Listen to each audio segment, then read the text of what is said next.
Share करी पूरापूरी market परिका खस्ता खजार रेसिपी जोटा आपण मैंने इजिली घरे बन पारे। तो दर्शक बंधु आशा करुँची रेसिपीटी आपको निश्चय पसंद आसो।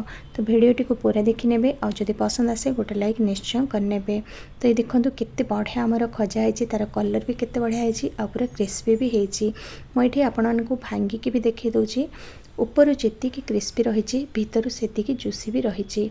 आपण मैंने भी किसी टिप्स को ध्यान में रखिकी जदि ये खजा को बनइबे ना पूरापूरी परफेक्ट बनइबो, पूरा मार्केट परिका बनई पारे। ताहले चलतु रेसिपी स्टार्ट करने। तो ये देखो मु आधा केजी मैदा नहीं जाइए। ये आम देदेबा पान मधुरी गुंड टिके क्रॉस करके पूरा गुंड करवानी, टिके खदड़ रमती मु 2 चम्मच पान मधुरी गुंड दे देइछि। स्वाद पाई टिके लुण दे देइछि गोटे पिंच, तापर देइछि 2 चम्मच पाउडर सुगार बा जोटे चीनी को मु बेसिकी दे देइछि। तो पाउडर सुगार देले हमर कौन हम तार कलर बहुत बढ़िया आसीबो खजार। तो सबु जिनस को एमती ड्राई सबु जिनस को आम बढ़िया मिक्स करने। तापर खस्ता पाई आम एठी यूज करबा तेल बा घी। तो मु एठी गुआ घी यूज करिछि। घी एठी आधा केजी पाई मु देइछि 200 ml घी। और जदि आपण माने रिफाइन तेल यूज करिवे ना ताहले 250 ml पूरा लागि जिवो। तो एटा पूरा परफेक्ट माप। आधा केजी मैदा पाई 200 ml घी कि 250 ml तेल लगी थाए। ये ना घी को आम एकाथर के मिसेबानी, ताकू अल्प अल्प देकी मैदा सहित हल्का हाथ रे मिक्स करवा। तो एमती मो हल्का हाथ रे मिक्स कर नउची। पुणी एठी आउ टिके घी यूज करेंगे। तो पूरा आम एठी 200 ml घी देदेबा, मझिरे मझिरे ऐड करके भलरे ताकू मिक्स करनेबा।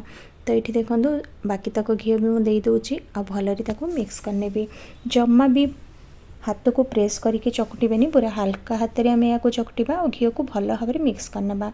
घी को एत बढ़िया मिक्स करवा कि आमर खजाटा पूरापूरी खस्ता बनब और तार लेयर्स गुड़ा ना बहुत बढ़िया बाहर।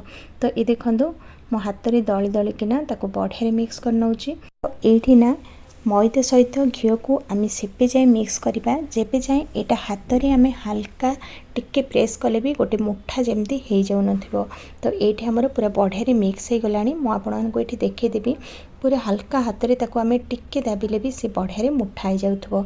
तो ये आमर परफेक्ट खस्ता हो जाए। बास एतिकी एबे आमे याकू चकुटिबा। तो याकू चकुटिया मुझे क्षीर यूज करिछि। तो ये देखो मु गोटे कप क्षीर नहीं, गोटे कप क्षीर जोटा छोट कप्रे पाखापाखि 150 ml क्षीर हम। प्रथमे आम कौन करवा, क्षीर को अल्प अल्प देकी भल भाव में मिक्स करवा। आउ ये जो आम चकुटुचंती ना मैदा को जम्मा अटा चकटा परी चकटिबानी, पूरा हल्का हाथ में ताको धीरे धीरे करकिना मिक्स करवा। अटा जिते आम जोरे चकटती ना प्रेस करके सेमती जम्मा भी चकटिबानी, नहले खस्ताटा आमर कम हम और तार लेयर्स गुड़ा भी जना पड़बनी। तो एमती टिके टिके क्षीर देकी हल्का हाथ में ही आम ताको मिक्स करना। तो ये देखो सबुतक क्षीर मुझे यूज कर नेलेनी। तो ये जदि क्षीर यूज कर सारा पर आमर आउ अधिका क्षीर दरकार है, आपण मैंने चाहिए क्षीर भी यूज करें या तो पानी भी यूज करें। तो बेसी आ दरकार हेनी, ये बस आउ मु 2 चम्मच हम पानी ऐड करिछि। तो एमती हाथ में टिके टिके नहीं बस 2 चम्मच पानी ऐड कर 2 चम्मच पानी ऐड कलापर आमर यहाँ परफेक्ट पूरा हो। तो ये आम पानी दे सारापर पूरा हल्का हाथ में चकुटिकी आमर डो को रेडी करना। डोटा बेसी हार्ड भी हेनी कि बेसी सॉफ्ट भी हेनी। तो ये मिक्स कर सारापर ना आ बेसी समय आम या जम्मा भी चकुटानी, एमती मिक्स कर दे सारापर आम ताको कवर करके रखिने। तो मुझे देखी दूची केते सॉफ्ट है आमर डो। देखो पूरा परफेक्ट है, आ बेसी चकुटिया दरकार नहीं। या आम कवर करके 15 ରୁ 20 मिनट जाए रेस्ट देदेबा। एपटे आम सीरा बन ना। तो ये देखो मो गैस फ्लेम ये बंद अच्छी। प्रथम मु चीनी नहीं जाऊँगी। चीनी ये मु आधा केजी नहीं, जोटा ये 2 कप आउ आधा कप होती। तापर मुझे नहीं गोटे कप पानी, जोटा 200 ml पानी हे, माने आधा केजी चीनी रे मुझे 200 ml पानी देछि। आ एबे भी गैस फ्लेम मु ऑन करनी, चीनी को टिके मिक्स कर नउछि। तापर गैस फ्लेम को ऑन करके हाई रे आमे ताको फुटिबा को देबा।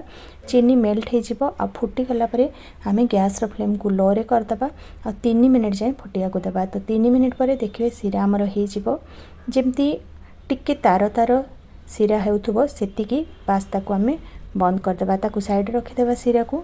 एपटे आमर डो बनइबार 15 मिनिट हो गला। 15 मिनिट पर आमर डो पूरापूरी सेट हो जाइए, आउ टिके सॉफ्ट हो जाइए।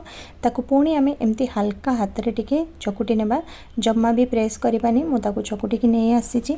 तापर एपटे आम ताकू कौन करबा, खजा बनइबा ताकू सेप देबा। तो या बेलिबा बिल्कुल भी दरकार नहीं, हाथ रे ताकू एमती ही करदेबा आ तार बढ़िया रे सेप देके ताकू काटी नेबा।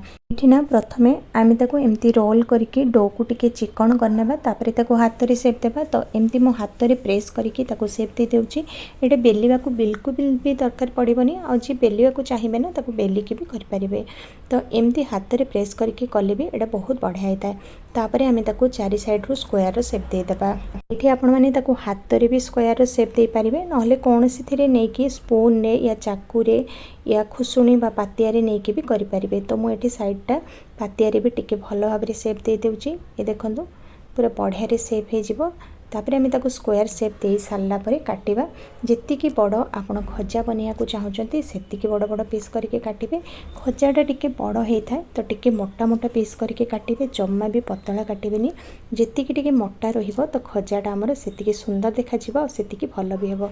तो ए देखंतु मु एतिकी मोटा करके काटिची और लेयर्स भी तार देखा जाउची। तापर एतिकी बड़ बड़ पीस करके मु काटि नउची। देखंतु आपण मैंने जदि चाहिए आउ टिके पतला करके काटि परिबे, किंतु मोटा रहिले ना खजाटा बहुत बढ़िया होता है। तो ये देखंतु सबू तक आम एमती काटि नेबा। काटि सारिला परे भी ना आम ताकू जेते बेले रखिबा बा हाथ रे उठेबा, जम्मा भी प्रेस करके उठेबानी, पूरा हल्का हाथ रे ताकू उठेबा। और एमती काटिला परे भी ना देखिबे लेयर्स गुडा पूरा बढ़िया रे जना पड़ुथबो। तो एटा हमर पूरा पूरी परफेक्ट हेछि डोटा। एबे आमे छाणीबा। मु एठी तेल गरम कर नेछि। तो एठी हाई फ्लेम रे तेल को आमे किछि सेकेंड पे गरम कले ना तेल टिके हल्का उषुम हे जिवो। जेमती आमे तेल रे हाथ बुड़े पारथबा सेतिकी गरम तेल रे आमे खजा गुड़ा पकेबा। तो ये पूरा लो फ्लेम रे ही आमे छाणीबा। हाई फ्लेम रे जमा भी छाणीबानी, मीडियम फ्लेम रे भी छाणीबानी, पूरा लो फ्लेम रे ही ताको छाणिया को पड़िबो। तो ये देखंतु मो जेतिकी तेल रे बुड़ीकी रहिबो बस सेतिकी ही पकेइछि। एटा तेल रे बुड़ीकी रहिबा निहाती दरकार। आ पूरा लो फ्लेम रे ही मु ताको छाणीछि। जल्दी फ्राई हेबा पई जम्मा भी गैस रो फ्लेम को हाई करिबेनी, नहले एटा पूरा पूरी खास्ता हबनी, ऊपरु भलरे क्रिस्पी हबनी कि भीतरु भलरे भाजी भी हबनी। तो आम ये पूरा पूरी लो फ्लेम रे ही याको बनइबा। तो टिके पेशेंस दरकार याको बनइबा टिके टाइम लगी थाए। गोटे बैच हेबापी पाखापाखि 15 ରୁ 20 मिनिट लगी जिवो। तो लो फ्लेम रे ही छाणिले एटा भलो हे थाए। तो टाइम लागिले बिना एटा लो फ्लेम रे ही बनइले जाइकी परफेक्ट बनिबो। तो गोटे बैच हमर हे गला। सिरा ठंडा हे जाइतिला, मुटाको टिके गरम कर नेछि। बेसी गरम भी करिया दरकार नहीं। एटा हमर जो खजा छाणी चंदी ना खजा पूरा गरम अच्छे। तो सिरा को मु अल्प गरम कर देइछि। गरम कर सारिकी गरम गरम सिरा रे गरम गरम खजा को आमे पके नेबा। खजा को सिरा रे पके सारला परे आमे एपट सपट करके भलरे सिरा रे बुड़े देबा आ ताको 5 मिनिट पई छाड़ी देबा। एपटे आमे कोन करिबा, बाकी तक जो खजा अछि ताको भी आमे फ्राई कर नेबा। तो एठी मु कोन करछि, गैस रो फ्लेम को एठी बंद कर देइछि। प्रथमे आमे खजा गुड़ा पके देबा। तेल हमर एठी गरम अछि। तो गैस रो फ्लेम को बंद करके जेते बेले भी नेक्स्ट बैच पकेबे ना गैस रो फ्लेम को बंद करके पके देबे। आ किछि सेकेंड परे आमे गैस रो फ्लेम को ऑन करिबा। तो टिके हे सारला परे गैस रो फ्लेम को ऑन करके लो रे रखे देबा। तो एटा भी हमर देखंतु फ्राई हे गला।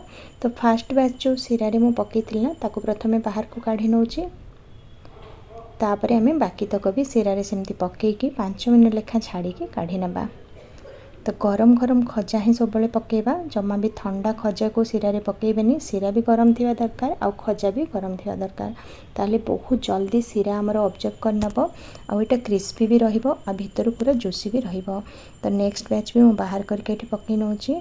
आमे 5 मिनिट जाए सिरा रे पकेइकी बाहर कर नेबा। आउ एमती सेम प्रोसेस रे आमे सबु तक खजा को बनै नेबा। देखिले ना केते सहज रे घरे एटा बनै हे जाउची। थरे निश्चय ट्राई करिवे। आउ दिवाली रे तो निश्चय ही बनातो। आउ आपनको अनुभूति कोन रहिला मो सहित शेयर करिया को जमा भी भूलिबेनी। आज पई रहूची। नमस्कार, बाय।